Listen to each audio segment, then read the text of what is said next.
Welcome, I'm Ryan Hicks, and this is Modern Business, the podcast to learn from franchise business leaders and explore new business technology.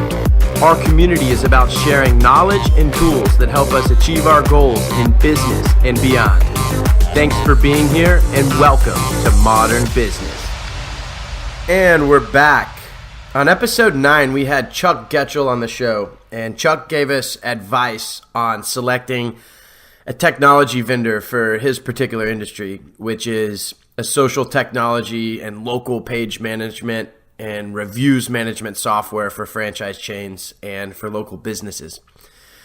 Before I sent over the edits for episode 9 on that episode to the great Ben Kliever, who's my audio engineer, I kind of paused. I paused because I wanted to add a little bit more to the episode. And I typically don't do retakes, so I just sent it on and decided to say what I wanted to say on this next episode, episode 10. And looking at my notes here, I think this will be a really good content monologue, a short content monologue for our growing community. So Chuck, who again was our guest on our last episode, episode 9, has a great story.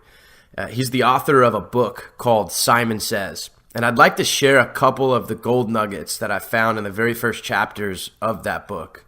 And as a side note, you can pick up the book for yourself on his website. I'll link it in the show notes.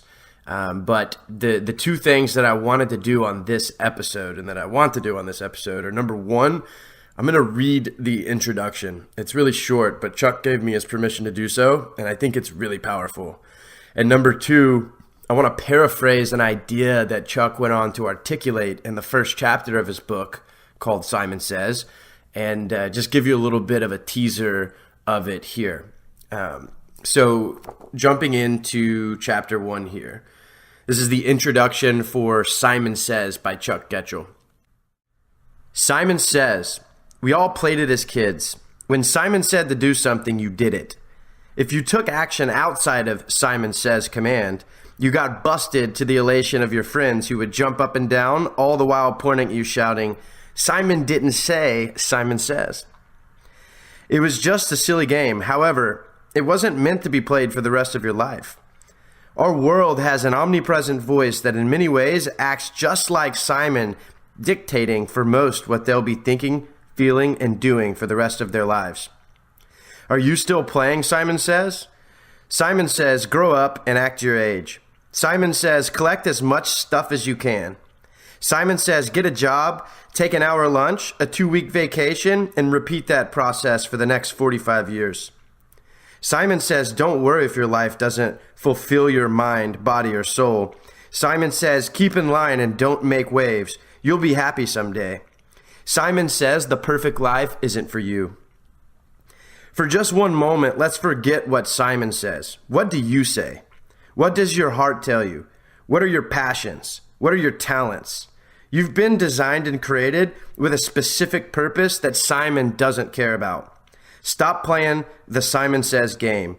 Refuse to let the world define you, the status quo measure you, and your own natural self-doubt limit you, and start pursuing the life you were designed to live. May your life be a masterpiece as you live in alignment with your God-given life purpose." And I think that was a very, very powerful introduction to Simon Says. Thanks, Chuck, for allowing me to read that.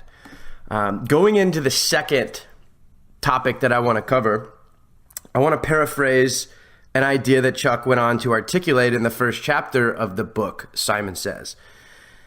Chuck said, and I'm paraphrasing, he said, when it's all said and done, your life will be measured by a simple dash. That is, the dash between two dates. The day you were born and the day you die. The significance of your dash will be measured by the success of your mission, not by how well you follow directions. The reference to Simon Says there. Follow directions of others. It's been said that the two most important dates in your life are the day you were born and the day you find out why. Well then, Chuck asks, what if we also recognize the second date with at least as much enthusiasm as the first? Our purpose day, as he calls it, would be the specific day we discovered why we have a birthday. And it's interesting because, and this is my observation here, because it makes a ton of sense. Chuck goes on to, and I'm paraphrasing here, he says, every year as consumers, we spend so much time and energy and money celebrating birthdays, especially over the course of our whole lives. And there's nothing wrong with that, by the way. But we break bread with family and friends, we buy gifts, we plan events, we buy cold beverages, and much, much more. It's a lot of fun, and there's nothing wrong with it. But Chuck poses an interesting question. Would it be safe to say that you didn't contribute a whole lot in the effort of you being born? If you think about it and you think about the process of being born, over the first years of your life, it was the efforts of others. You had actually zero to play in that fact.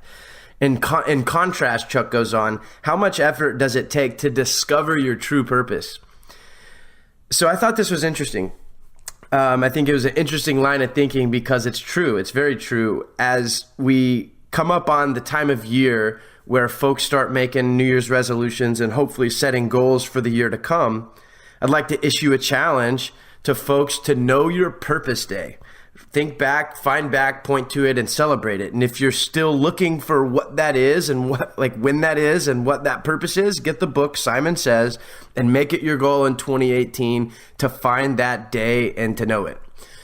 And with that, we wrap up this episode 10 of Modern Business. It was a little bit thick, but I thought the message was good and I thought it would resonate. So thank you for listening, and please do send along your feedback on the show formats as I'm experimenting with a lot of different types of things and ideas. And what we'll do is keep the topics that resonate and throw out the ones that don't. So thanks so much and cheers. This is Modern Business.